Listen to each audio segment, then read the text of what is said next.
Patuloy na naglilingkod sa inyo sa pamamagitan ng magaganda at piling-piling programa mula Lunes hanggang Linggo. Aaliwin kayo ng aming kilalang mga komentarista at public service program. Ito lamang sa himpilan ng DWTL.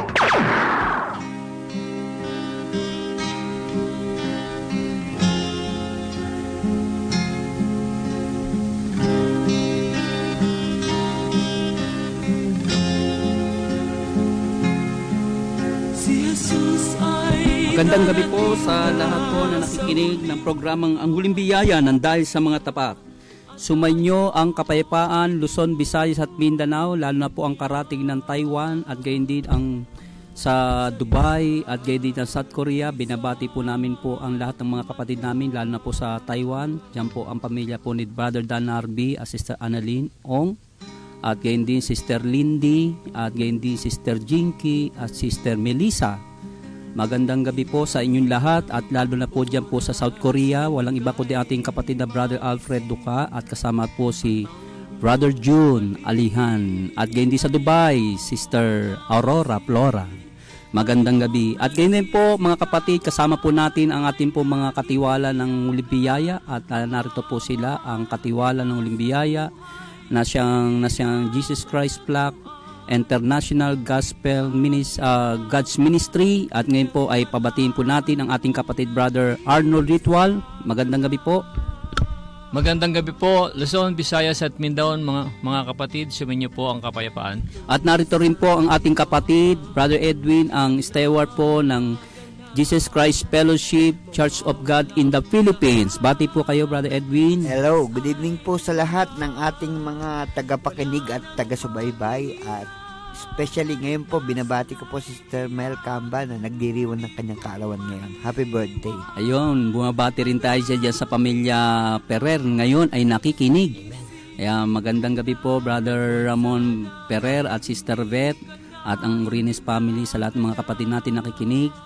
Na magandang gabi, sumainyo ang biyaya ng Panginoon. Ngayon po, nakikinig po kayo sa isang joint program ng Jesus Christ Plaque International God's Ministry at Jesus Christ Fellowship Church of God in the Philippines na nasa ilalim ng huling biyaya ng dahil sa mga tapat upang ang layunin ng Diyos magkaroon ng katuparan ng sinasaad na mabuting balita na siyang kinasihan ng Espiritu Santo na ang layunin ay ipakilala niya sa atin ang hiwaga ng kanyang kalooban ayon sa kanyang minagaling. Ipinasya rin sa kanya rin sa pagiging katiwala ng kaganapan ng panahon upang tipunin ang lahat ng mga bagay kay Kristo, ang mga bagay na sangkalangitan at mga bagay sa ibabaw ng lupa. At ngayon nga ang katuparan na siyang sinasaad na mabuting balita na siya nakalagay sa Roma 11 verse 5. Gayon din sa panahong ito'y kasalukuyan may na isang nalalabi sa pagkahirang ng biyaya. At ang biyayang ito'y inilatag ng Diyos sa lahat ng tao. Kaya't anuman ang nasasakupang mong reliyon, sekta o dominasyon, ay narito na ang katuparan ng Diyos ng panahon. Kaya't halina, makiisa, makisama at makinig. Tumuptok lamang sa programa Ang Huling Biyaya ng Dahil sa Mga Tapat. Ano mang mangyari ay handa ka na.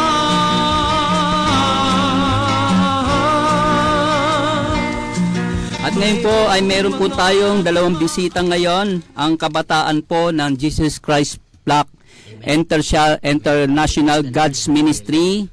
Ngayon po ay kasama po natin sila at nagbibigay sila ng mga aral at katuruan mula sa Banghelyo ng Panginoon tungkol po sa sige po, at binibigay ko na po sa inyo.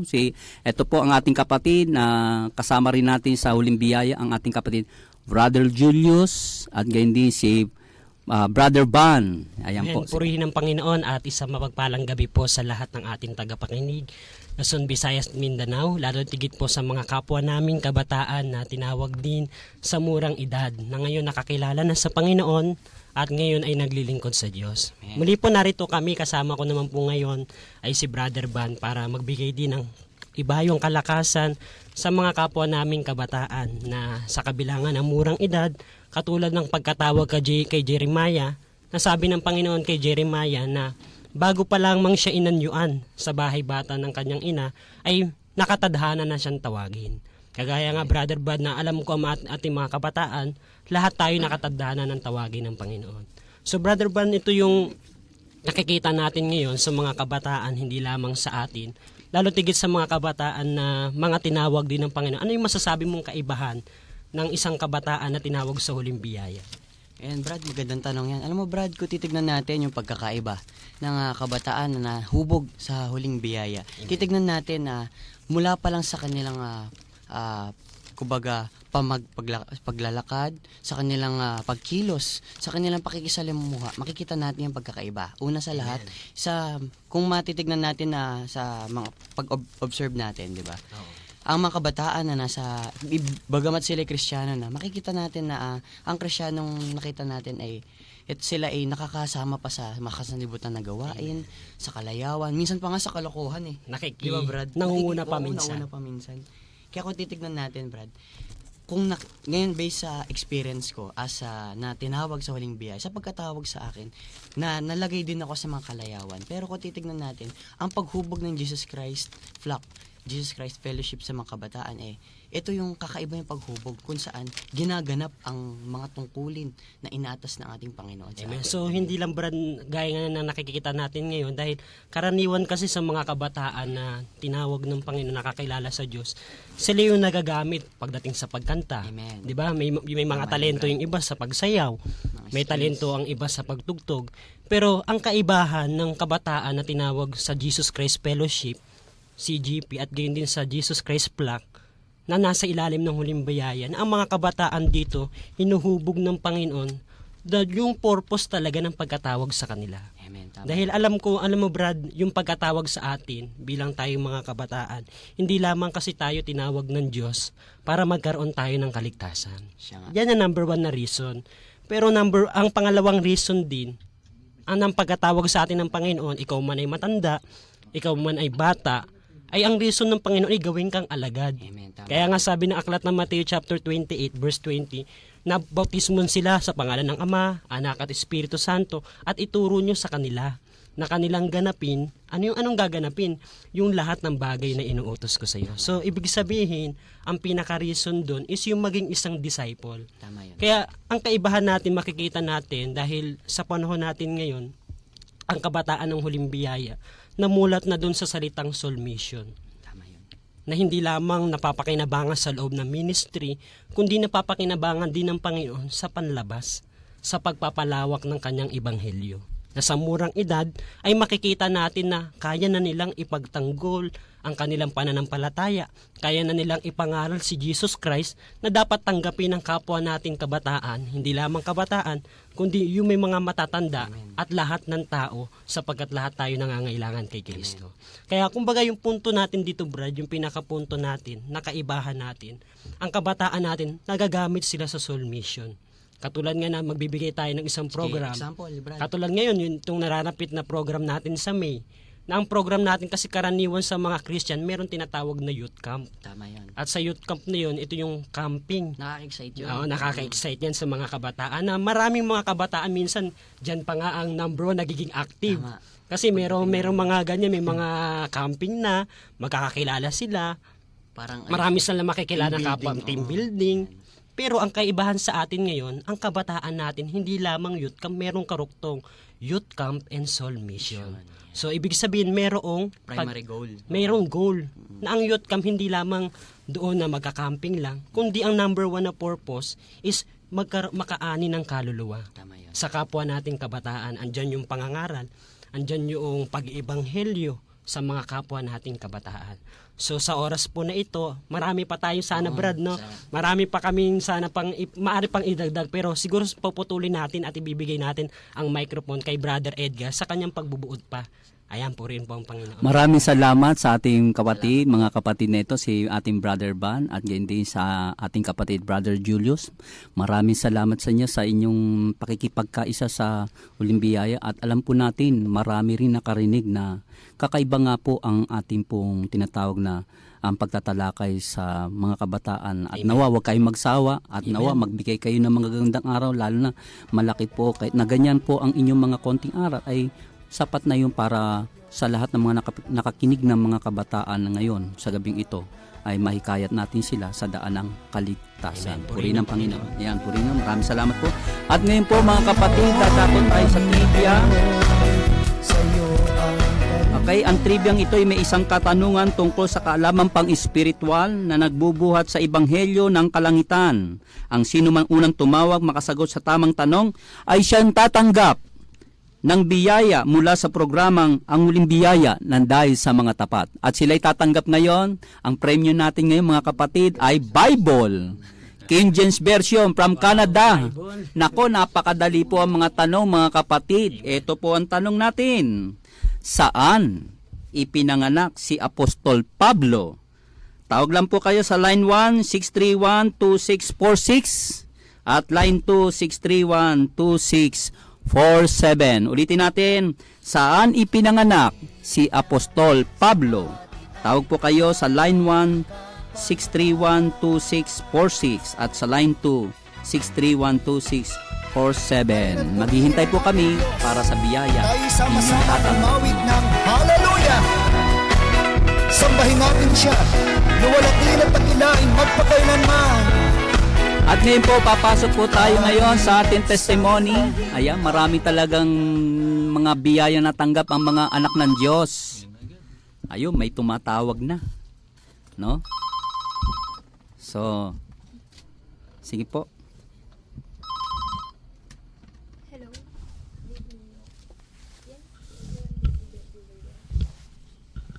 Ano pong pangalan nila? May naman. Wait lang. Wait lang po Okay po, sino po sila mga kapatid? Adam Kanya. Adam, brother Adam. Okay, sino po yan? Brother Eddie, sino po yung mga kasama yung tumatawag yun?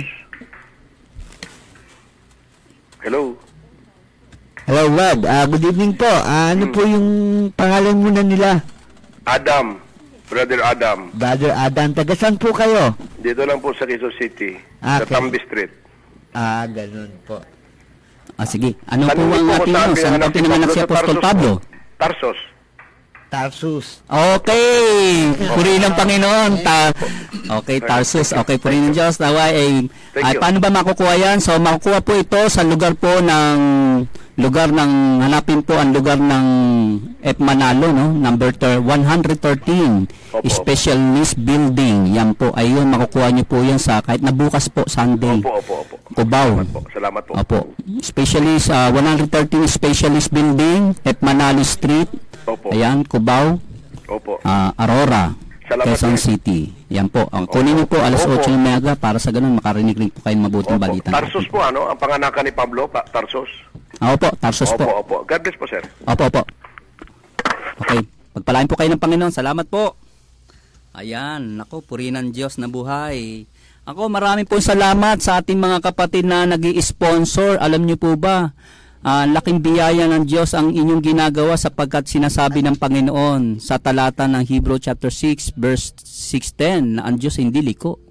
Hindi niya makakalimutan ang inyong mga pangalan dahil sa inyong mga ginawa sa Kanya at sa ngayon naglilingkod kayo at ang paglilingkod natin mga kapatid, hindi lamang physical ang ating mga ginagamit, maging ang ating mga kabuhayan, maging ang ating mga panalapi ay binibigay natin ito para sa ganun mapalago ang gawaing paglilingkod. Kaya naniniwala po tayo, aani po tayo ng siksik liglig, umaapaw. Kaya huwag kayong magsawa man lagi magbigay ng sponsor po dito po sa ating tinatawag na programang Ang Muling Biyaya ng Dahil sa Mga Tapat.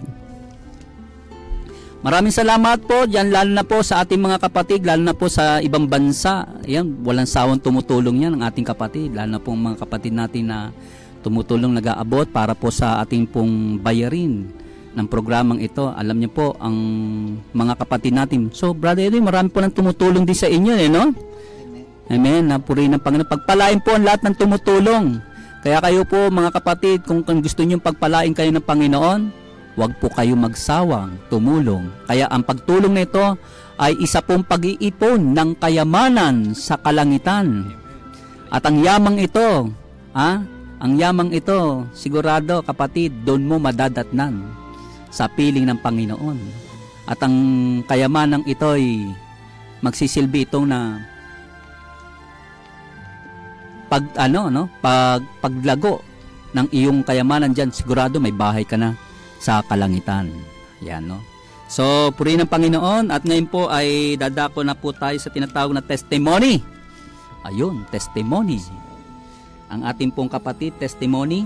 So, ngayon, tawagin po na, ngayon ay pangunan po nating kapatid, si Sister Jennifer Alihan. Amen. Sa magandang gabi po sa inyong lahat. Purihin ng Diyos sa kanyang kabutihan sa atin. Sa oras na ito, samahan niyo po ako sa patotoo ng ating kapatid sa pananampalataya, kung paano ang kapangyarihan at himala ng Panginoon ay naranasan sa kanyang buhay. Narito po ang kanyang patotoo. Mura dito, mura doon. Daily expression, ika nga ng marami. Mga pananalitang mas malutong pa sa chicharon na aking naging pang-araw-araw na pananalita. Kaugalian na aking taglay bago lubusang tinawag ng Panginoon. Ako si Jenny Candelario, 21 years old na ngayon. Lumaki ako na karay-karay ng aking mga magulang tuwing araw ng linggo upang sumamba. Dahil sa murang edad, hindi pa ganoon kalalim ang aking pagkaunawa sa paglilingkod. Ang alam ko lang, kailangan kong sumama para makaiwas sa mga gawaing bahay. Nabautismuhan ako na hindi nauunawaan ang kahalagahan nito. Hanggang sa magtapos ako ng high school na naging dahilan para mawala ako sa araw ng linggo. Dahil sa hindi na ako nakaka-attend, mas napalapit ako sa kalagayahan na dulot ng barkada. Nalimutan ko ang Diyos sa buhay ko. Naging madali na sa akin na magmura, lalo na't galit ako. At kahit hindi naging expression ko na lamang at nakasanayan ko, dumating ang araw na muli akong umuwi sa amin. Muli akong nakita at nakasama ang mga kababata at kaklase ko pa sa Children Bible Class. Ganoon na lamang ang gulat ko, napakarami na palang yuto kabataan sa church namin. At mukhang masaya sila, kaya naman pakiramdam ko out of place ako. Doon ko lang din napansin na napakarami na palang nagbago sa akin. Maging ang simpleng pananalangin ay hirap na ako. Naging matigas ang puso ko, ngunit ginamit ng Panginoon ang nakababata kong kapatid na nagbukas at nagpalambot sa aking puso. Isang luha ang tumulo sa aking mga mata na di ko inaasahan dahil sa simpleng salita. Dahil doon, muli ako nanumbalik sa Panginoon. Sumama ako sa mga naging gawain ng lahat ng kabataan. Ngunit, di nagtagal, muli akong nahatak sa sanlibutan. Ako'y naging palitaw, nalulubog at lilitaw na lang sa mga gawain dahil doon nakatanggap ako ng isang palo mula sa Panginoon. Nasa mga sandaling iyon ay mga kapatiran ng aking nasandalan. At parang nakalimot, naging paraan ko ang pagsama sa Youth Camp Soul Mission. Sa mga panahon na ito, tanging lakas ng loob lamang ang aking taglay. Patungkol sa tamang turo at aral ay wala. Ganoon pa man, hindi ako pinagkulang ng Panginoon na naging kagalakan sa akin na ako'y kanyang gamitin upang ihayag ang kanyang salita na kailanman ay di ko naisip o pinangarap. At sa mga oras na ito, patuloy kong pinupuri at pinasasalamatan ng Panginoon sa walang hanggang pagmamahal at pagpapatawad niya. Purihin ang Amang Banal, purihin ang Panginoong Hesukristo, at purihin ang 7 banal na Espiritu Santo. Amen.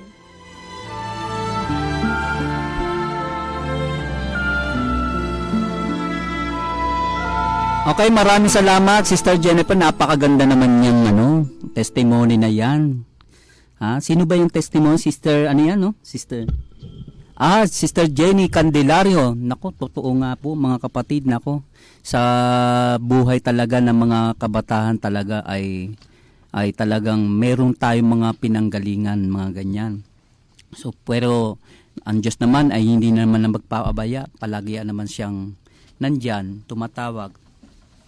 At palagian naman silang kumikilos ang kamay ng Diyos at dinadala tayo sa daan ng liwanag. Purihin ng Diyos, maraming salamat po. At ngayon po ay Brother Edwin, dadako na tayo sa talakayan. Sige po, at tatalakay po tayo ng ating ilang mga katanungan dyan. Amen. Purihin ng Panginoon. Pabatiin muna natin yung mga kapatid natin na katulong natin magtalakay ngayon pong gabing ito, si Brother Ronnie Valderramos. Amen po. Sa lahat po na nakikinig, isang mapagpalang gabi po sa bawat isa sa atin. Sumain niyo po ang kapayapaan ng ating Panginoon ngayong gabi. Amen. Purihin ng Panginoon.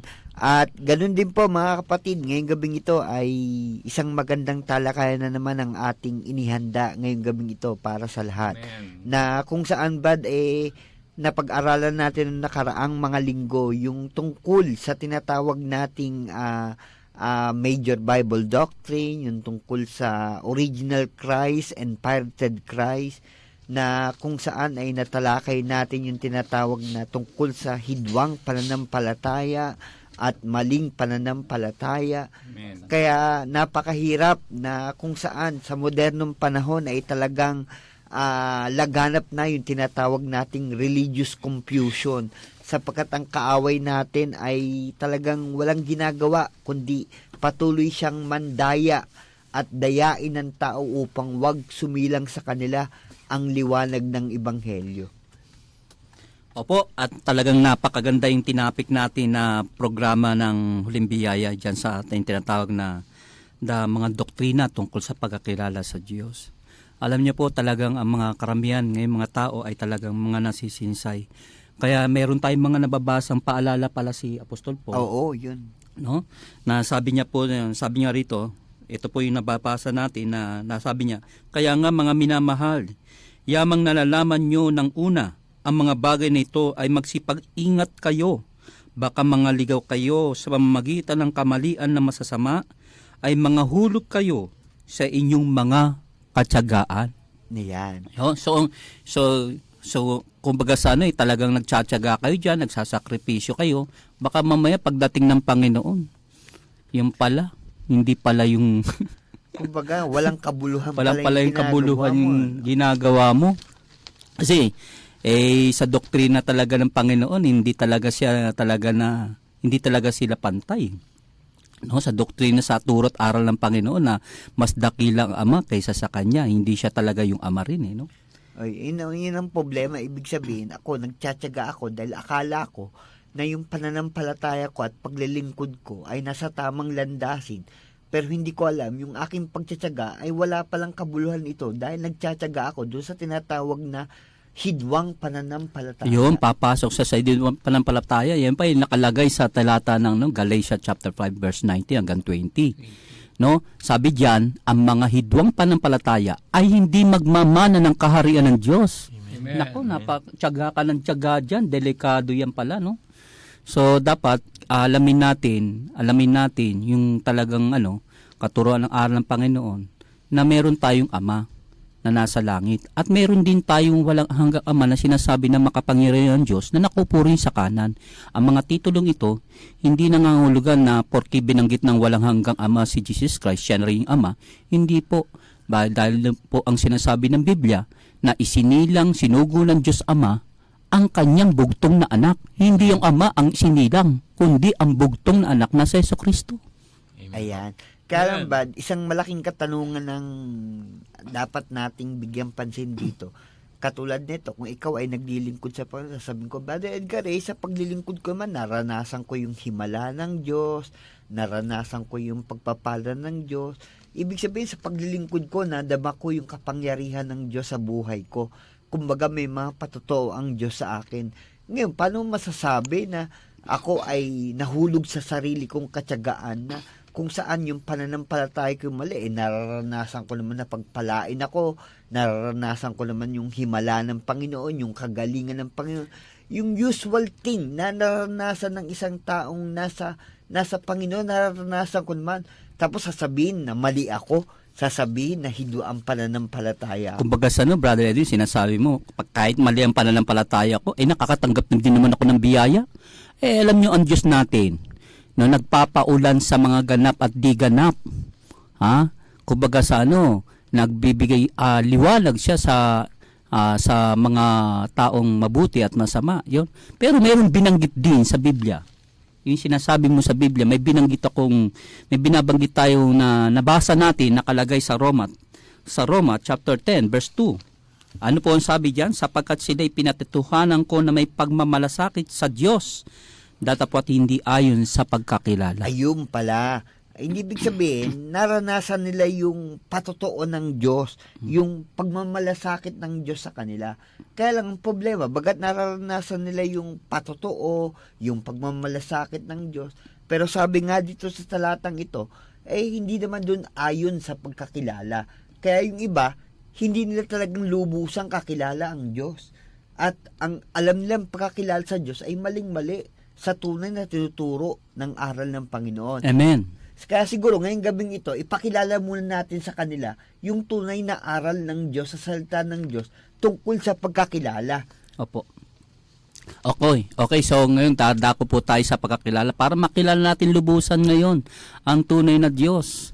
No? Walang iba kundi ang ating kapatid na ang ating pong katiwala ng Jesus Christ Plaque International God's Ministry. Walang iba kundi ang ating Brother Arnold Ritual. Sige po, Brother Arnold, at pakilala natin ang ating pong katuruan mula sa Biblia, mula sa ating sa katuruan sa Panginoon. Magandang gabi po muli sa inyo mga kapatid, mga kaibigang nakikinig sa oras na ito.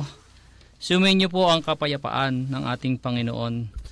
Ngayon po, tinalakay po natin mga kapatid, ng mga nakaraang linggo, ang tungkol sa aral ng Ama, Anak at Espiritu Santo. Ngayon dito, makikita natin na napakaraming aral nagsisilitawan sa panahon ngayon, na ang aral na sinasabi, ang Ama raw siya rin ang anak, at ang anak siya rin ang Ama, at Espiritu Santo ay siya rin ang Ama. Kaya po dito makikita natin kung ano talaga yung aral ng Ebanghelyo na dapat nating susugan, dapat nating sundin. May sinasabi po ang katuruan ng Ebanghelyo, tinatawag nating Trayunidad, na kung saan makikita natin sa Ebanghelyo, na sinasabi po ang nangangahulugan ng tatlong persona na nagkakaisa o iisa. Ito ang tunay na kahulugan. Ngunit ang salitang Trinidad ay hindi natin masusumpungan sa aklat ng Biblia. Ngunit ang diwa o aral ng Trayunidad ay nasa loob ng Biblia. At ito ay matatagpuan natin sa 1 John 5:7, Authorized Version. Mayroon din tatlo na nag-uulat sa langit. Ang Ama, ang Berbo, which is Jesus Christ, at ang Espiritu Santo. Ang tatlo ay iisa. Saan po sila iisa? Sabi nga ng 1 John 5:7. Ang talatang ito ay nagtuturo ng aral ng Trayunidad, ngunit sila iisa sa pag-uulat sa langit, hindi persona o sa pagka-Diyos. Ang Ama ay hiwalay sa persona ng Anak at Espiritu Santo, ngunit iisa sa pag-uulat sa langit, at sila'y tatlo na nasa langit at hindi isang personang Espiritu. Ang talatang Ako at ang Ama ay iisa. Ito'y hindi kabilang sa aral ng Trinity o Trinidad, sapagkat dalawang persona lamang ang nasasangkot. Ang tawag dito ay dualidad at hindi triunity. Ngunit, ang tinutukoy ni Jesus dito ay sila iisa ng Ama. Sa kaluwalhatian, sabi ng John 17:22, at sa panig ng Diyos, hindi sa persona. 17 ng John 11. At gayon din ang dapat nating sampalatayanan, na bagamat maraming bilang na persona, sila'y iisa sa pagkakaisa na si Jesus ay sinugo ng Ama sa sanlibutan. Iyon po ang sabi mga kapatid ng John 17:21 hanggang 23. Ang Diyos Ama ay espiritong persona na hiwalay sa Diyos Anak. At ang Espiritu Santo ay hiwalay na sa persona, ngunit iisa sa pag-uulat sa langit. Yan po ang sabi ng 2 Corinthians 13:14. Ang talatang ito ay nagbibigay sa atin ng unawa na sila'y tunay na hiwalay na mga persona sapagkat may iba't ibang katangian at ginaganap. Ang Espiritu Santo ay tinatawag din sa katagang Espiritu ng Diyos, at ang Espiritu ng Diyos o Espiritu Santo at mang-aaliw.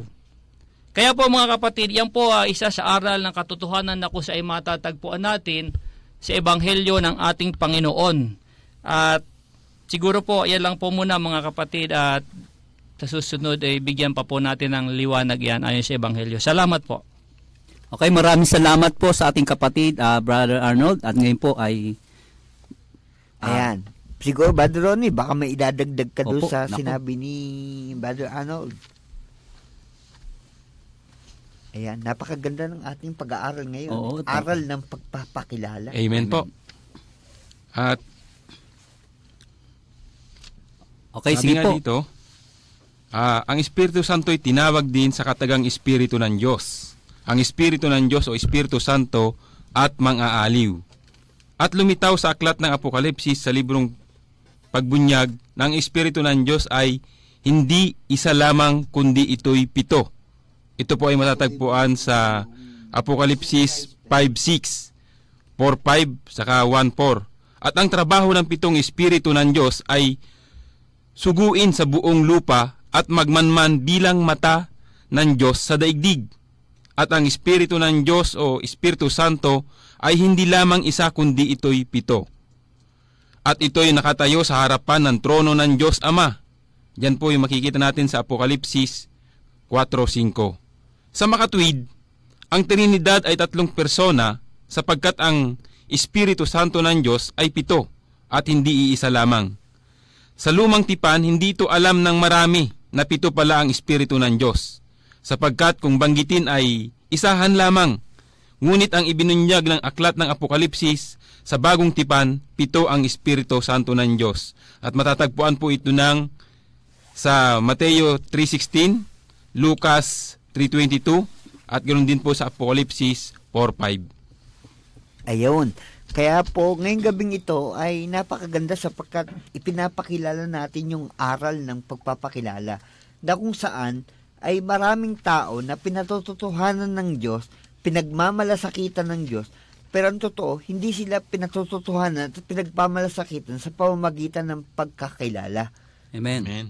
Sapagkat sinabi nga sa verse 3 po ng Roma 10 verse 3, sapagkat hindi nila alam ang pagkaalam ng katwiran ng Diyos sa pagsusumakit na maitayo ang sariling kanila, ay hindi sila nagpasakop sa katwiran ng Diyos.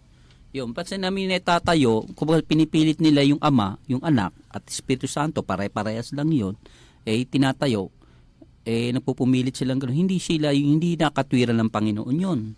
Kasi katuruan nila yun, paniniwala. Brother Edgar, gano'n ba ka-importante at kahalaga yung aral ng kakilala? May kinalaman ba ito sa kaligtasan ko, sa paglilingkod ko sa Panginoon kung hindi ko kakilala ng lubusan ang ating Diyos? Kasi ako, maaring ang pagkakilala ko sa Diyos, pantay-pantay sila, iisa sila, at kung ano-ano pa. Ano bang relevant nito sa ating paglilingkod at pananampalataya sa Panginoon? Gaano kahalaga yung aral ng pagkakilala sa Panginoon? Alam niyo po, pagka tayo po ay hindi natin nakilala ang katwiran ng Diyos, lalo na ang Diyos natin ay sa turot aral. Una-una, number one, nakalagay yan sa turot aral, nakalagay sa 2 John yan, no? Meron mong binabanggit ang 2 John. Na binabanggit sa 2 John ay basahin natin ang 2 John chapter 1 verse 9.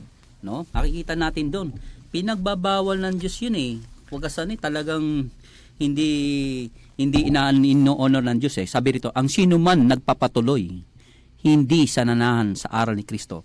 So sa makati si Kristo, pinapaliwanan ni Kristo, nandito siya sa lupa, mas dakila yung Ama kaysa kanya. No, tumatawag siya sa Ama. Siyempre, sinugo siya ng Ama. Kaya yung turo aral ni Kristo, sabi rito, ang sino man nagpapatuloy hindi sananahan sa aral ni Kristo ay hindi kinaroonan ng Diyos, at ang nanan sa aral ay kinaroonan ng Ama at hindi anak. Kung sa inyo'y dumating ang sino man at hindi dalang aral nito, huwag niyong tanggapin sa inyong bahay.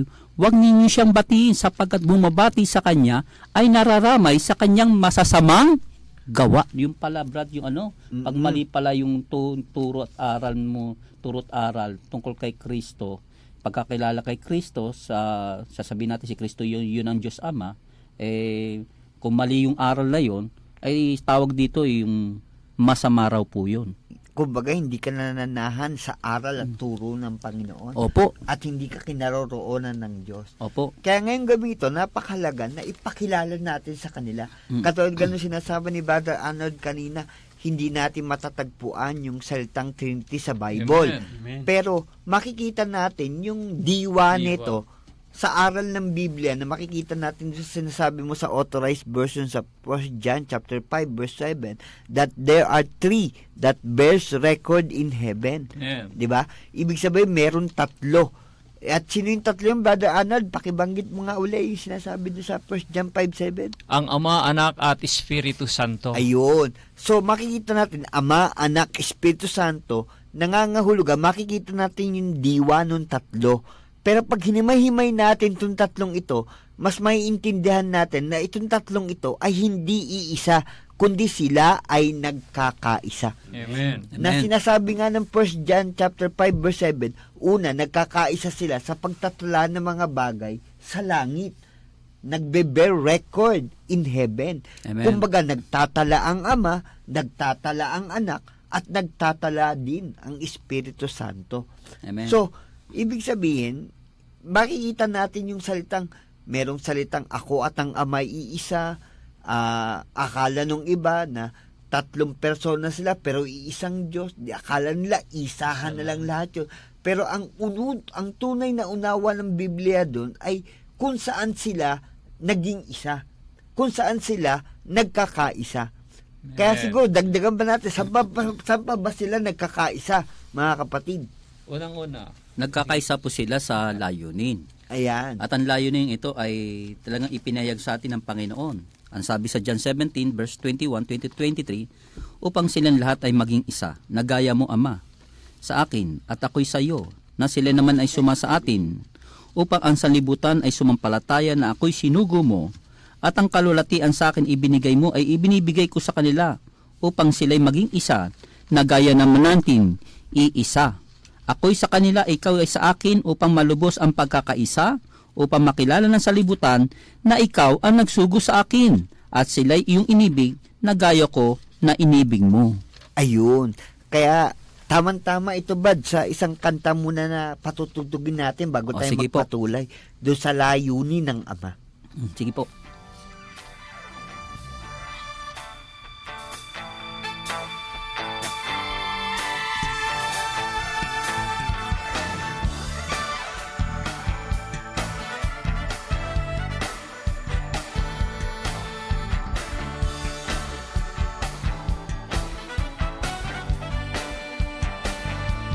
Layunin ng Diyos Ama na tayo'y magsama-sama, sa atin ay nahayag bugtong niyang anak.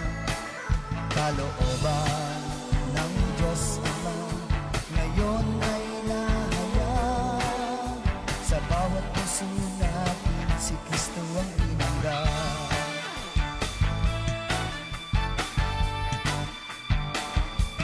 Layunin ng Diyos Ama na tayo'y magsama-sama, sa atin ay nahayag bugtong niyang anak. Kalooban ng Diyos Ama ngayon ay nahayag, sa bawat puso natin si Kristo ang tinanggap. Naku, napakaganda pala yung kantang yan, Brother Edwin.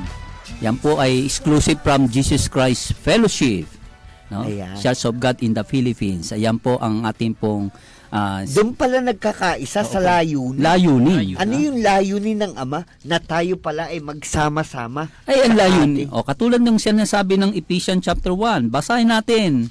Efeso chapter 1. Na binasa natin kanina ayon sa kanyang iminagaling. Sabi nga po, sa talatang ito ay, sabi niya po na pinakilala niya sa atin ang hiwaga ng kanyang kalooban ayon sa kanyang minagaling, ipinasya rin sa kanyang rin sa pagiging katiwala sa kaganapan ng panahon upang tipunin ang lahat ng bagay kay Kristo, ang mga bagay na sa sangkalangitan at mga bagay na sa ibabaw ng lupa. Ayon po Ayun. sa Efeso chapter 1 verse 9 and 10. Ipunin ng lahat ng bagay, hindi pala kahit kaninong pangalan, Opo. kundi sa pangalan ng ating Panginoong Hesukristo. Amen.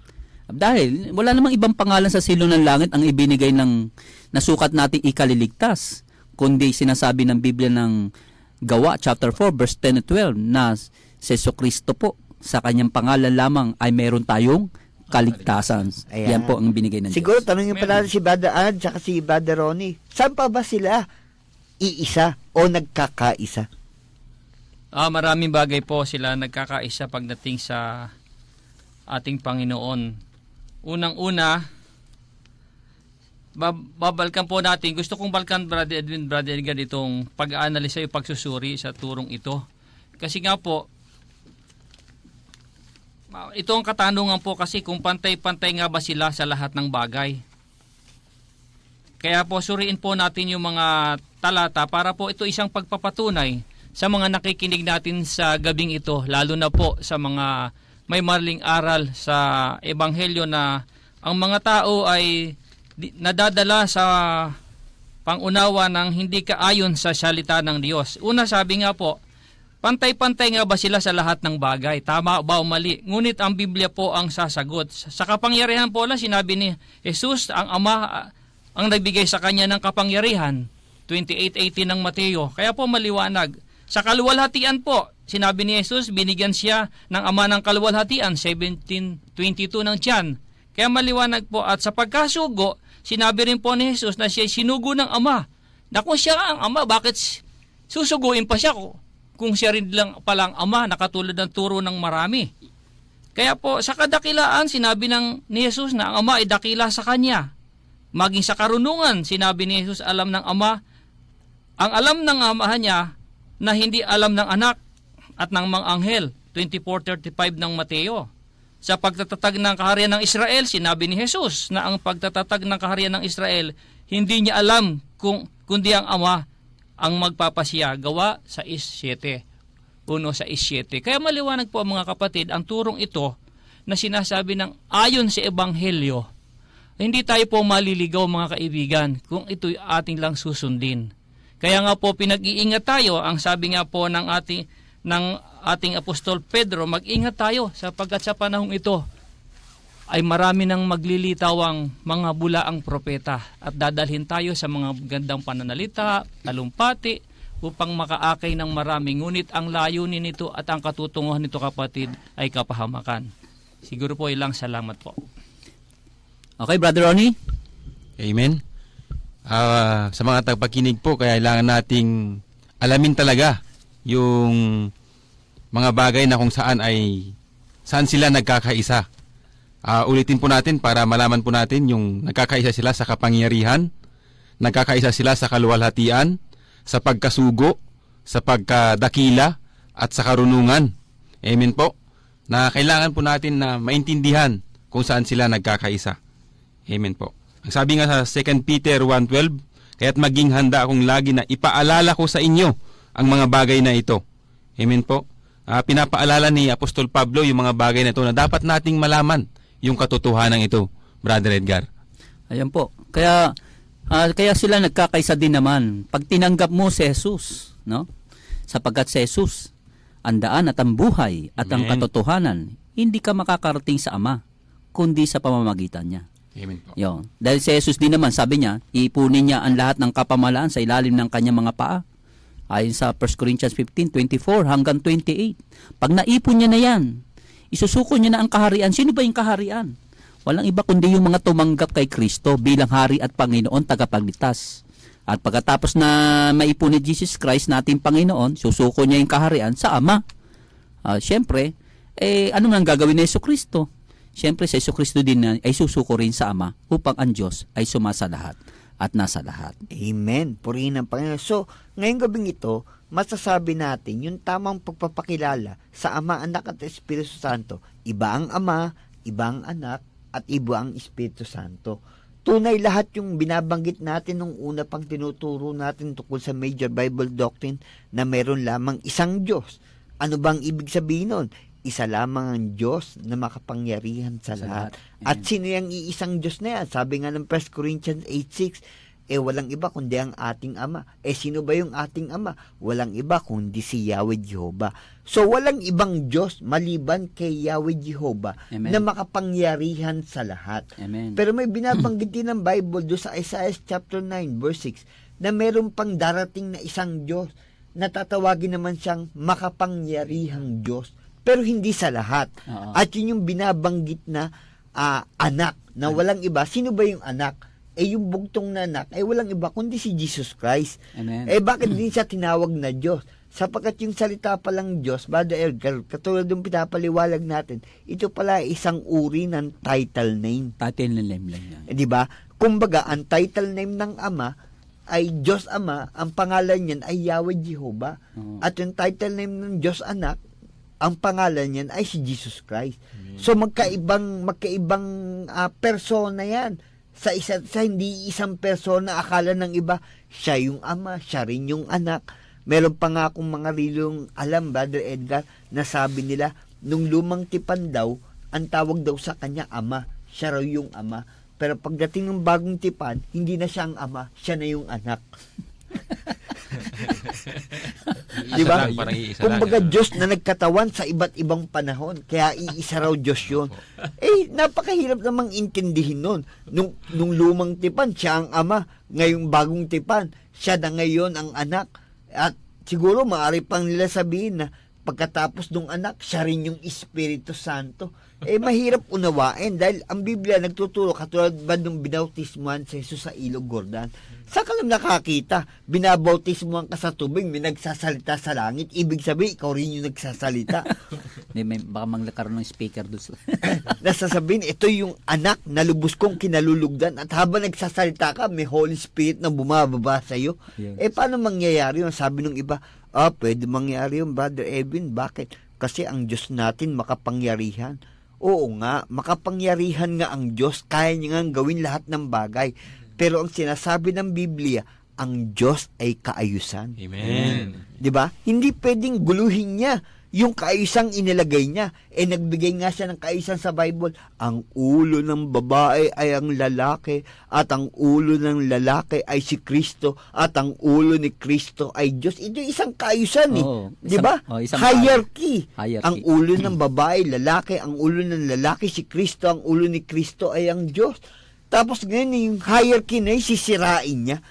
Kumbaga ilalagay niya sa kaguluhan at kawalan ng kaayusan. 'Di ba?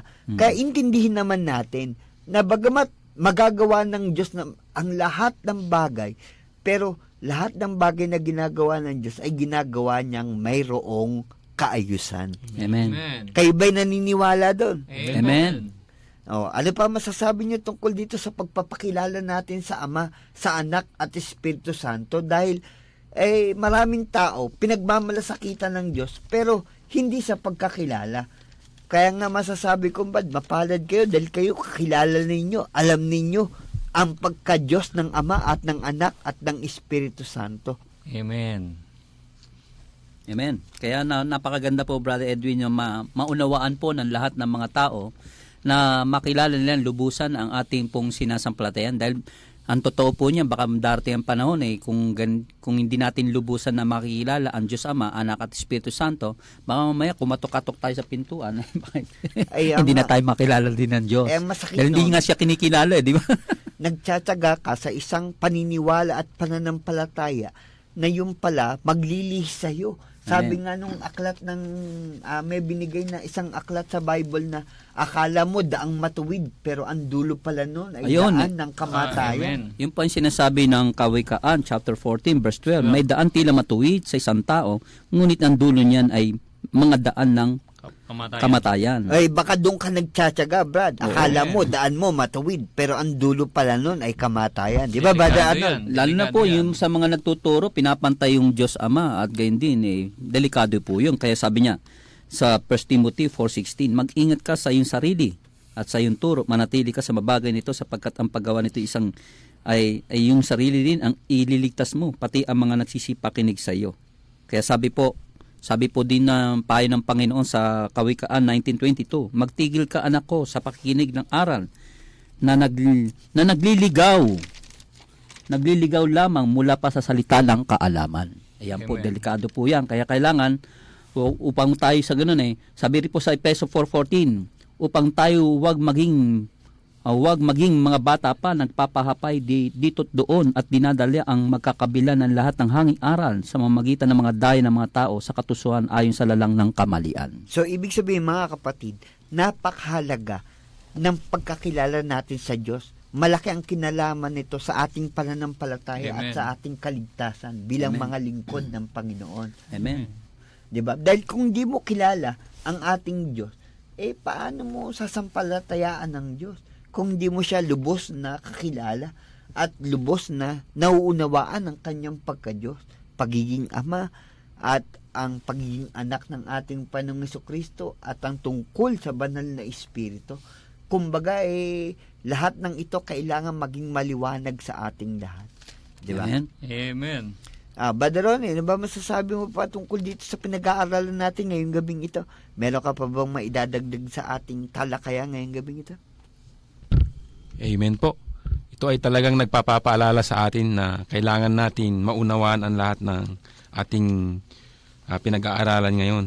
Kaya po sabi nga nito, meron babala dito sa Efeso 4:14 nga na sabi niya, kaya nga sinasabi niyo, gumising ka, natutulog, at magbangon ka sa gitna ng mga patay at liliwanagan ka ni Kristo.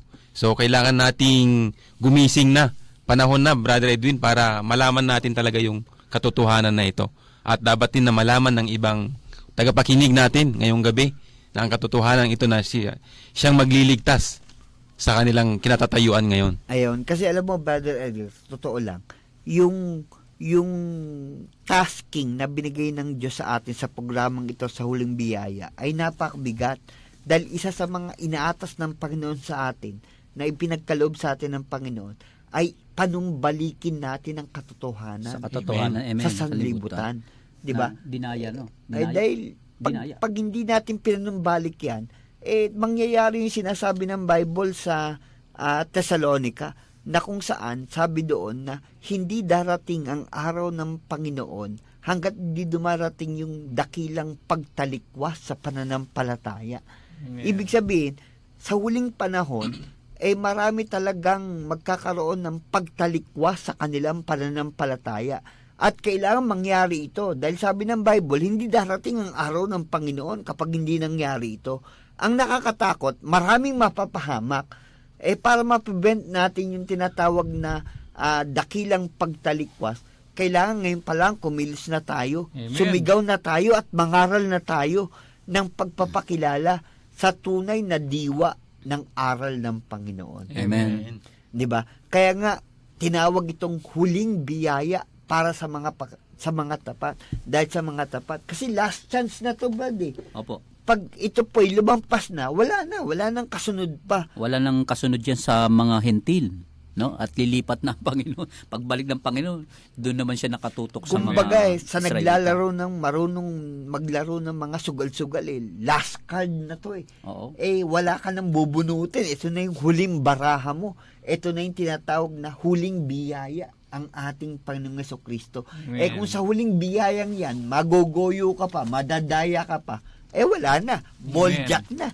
Ibig sabihin, talagang kartada mong baraha, wala nang panalo. Lahat Amen. Talo na lamang.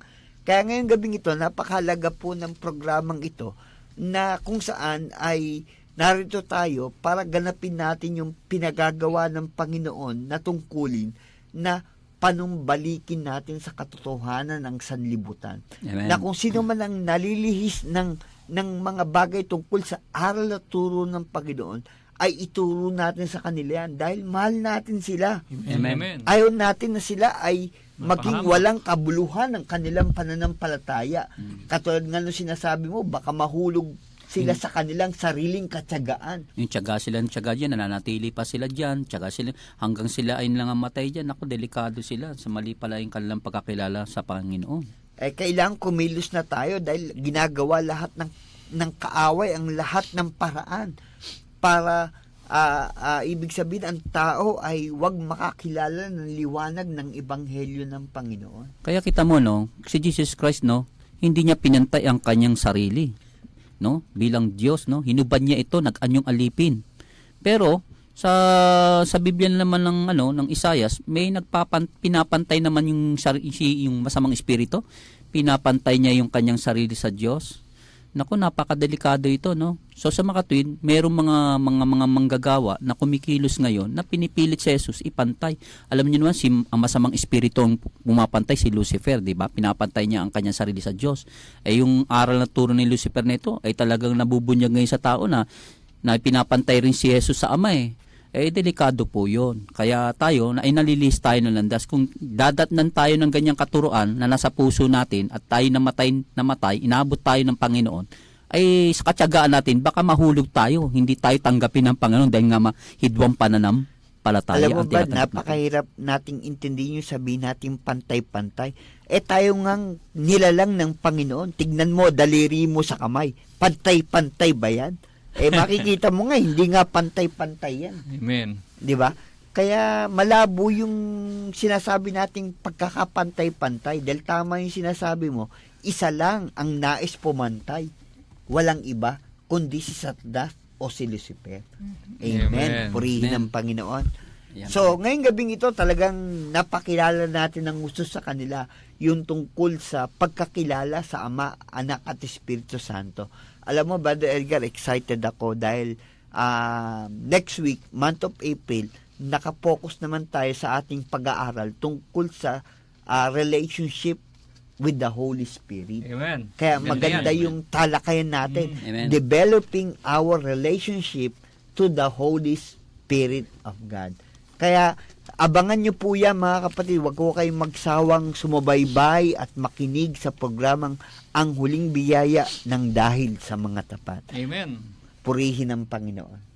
At mamaya po, darako tayo sa ating mga announcement tungkol doon sa mga ating mga kapatid. Si Brother Ronnie, siguro pabasahin natin tungkol doon sa ating mga lugar na kung saan nakabase yung ating mga church na kung saan pwede lang puntahan. Amen po. Magandang gabi po sa lahat ng nakikinig sa programang Huling Biyaya ng Dahil sa Mga Tapat. Narito po ang mga churches ng Jesus Christ Black, IGM at Jesus Christ Fellowship, CGP. Ang mother churches po nila ay matatagpuan po sa Specialist Building, F. Manalo Street, Araneta, Cubao. Ang bagong silang local church nila ay sa Phase 1, Package 4, Block 64, Lot 19, Bagong Silang, Caloocan City. At ang Marinduque po nila ay sa Barangay Hinanggayon, Mugpog, Marinduque. Ganon din po sa Mapalad, Barangay Mapalad, Dinalungan, Aurora Province. Sa Bacolod po, Adelphi Street, Rosario, Bacolod City. Na nakapaloob po dito yung mga local churches nila ng Murcia, Manapla, Talisay, Kabankalan, Kawayan. Ganon din po sa Novaliches, sa Rainbow Homes 2, Novaliches, Quezon City. Sa Taguig po, sa Tahimik Street, Santa Ana, Taguig. Ganon din po sa Davao 1, Calbayog, Samar. At ito naman po yung mga churches ng Jesus Christ Fellowship, CGP. Sa Parañaque po ay matatagpuan po dyan sa may Barangay Moonwalk, Parañaque City. Sa Las Piñas po, matatagpuan po dyan sa Pulang Lupa, Las Piñas City. Sa Ramon Magsaysay po na matatagpuan po sa Quezon City. Sa Potrero po, Malabon. At ganoon din po sa Polo, Valenzuela City. Ang Montalban, Rizal po, meron din po dyan. Ganoon din po sa Cavite, sa Tres Cruces. Sa Oriental Mindoro po, sa Calzapa, San Teodoro. Ganoon din po sa Takurong, Sultan Kudarat, sa Concepcion. Kaya po mga kapatid, kung nais nyo pong dumalo at makibahagi ng huling biyaya ng dahil sa mga tapat, welcome po kayong lahat sa pagtitipon sa mga lugar at churches na nabanggit. Sumayin niyo po ang kapayapaan ng ating Panginoong Hesukristo. Maraming salamat, Brother Ronnie. At tayo ngayon dadako po sa ating panalangin. At tayo po'y magdasal na po sa ating Panginoon sa oras na ito. Pasalamat tayo sa biyayang nan sumagana sa ating kalagitnaan, ang mga turo at aral ng Panginoon. Salamat po, Amang Diyos. Purihin ka, luwalhati, sambahin ang ngalan mo. Hallelujah, hallelujah. Salamat dakilang Diyos sa biyayang ipinagkaloob mo sa amin sa gabing ito. Yes, At naway na ikaw ang naluwalhati, ikaw ang nataas, ikaw ang nadakila. Salamat po sa mga katuroan mo na nagbigay sa amin upang kami, ang aming panampalataya, hindi mahidwa, upang sa aming pagtatyaga ay masumpungan mo kami magkaroon ng daan ng kaligtasan. Naway loobin mo po sa lahat ng mga taon ngayon, Panginoon, ay nagtsatsaga sila, baka sila'y mahulog doon. Loobin mo po, hipuin mo ang kalampuso at ipakilala mo na ikaw ang tunay na Diyos na makapangyarihan sa lahat at kasama ang iyong bugtong na anak na sinugo. Maraming salamat. At gayon din, Ama, samahan pa kami palagian ng mga unaw at karunungang kaalaman upang magbigay liwanag sa kaisipan ng lahat ng tao. Purihin ka, Mang Diyos, sa biyaya mo sa ngalan ni Jesus. Salamat po sa ngalan ni Jesus, sa ngalan ni Jesus. Amen. Amen. Amen. Amen. Purihin ang Panginoon. Kaya maraming po salamat sa lahat ng ating mga tagapakinig. At patuloy po kayong tumutok sa ating programa every Saturday from 9:30 to 10:30 ang huling biyaya ng dahil sa mga tapat. At binabati ko, Brother Edwin, ang aking apo nakikinig ngayon sa Taiwan, si Ashley Daphne Ong. Alagaan mo ang lola mo dyan, si Uncle Jerby mo at Lola Mirna mo. Magandang gabi sa inyo dyan. At Brother Boy, dagdagan mo bukas ang baon. Gusto ka. JD, happy graduate. Anak ni Brother Graham Hernandez. Amen po. Batiin natin pa ang 5th anniversary ng Cavite Local Church bukas po. Ay, Ayan. maraming pong salamat. Paalam na po tayo. Naway sumainyo, nakatamasa po kayo ng mga biyaya mula sa mabuting balita. Pagpalain tayong lahat ng Diyos Ama, Anak at Espiritu Santo. Naway huwag kayong kalimutan sa inyong kaisipan at gayon din sa inyong puso ang programang Napapanahon, ang huling biyaya ng dahil sa mga tapat. Okay, God bless all. Amen. God bless. ng Diyos Ama, ngayon ay lahayag. Sa bawat puso natin, si Kristo ang inangga.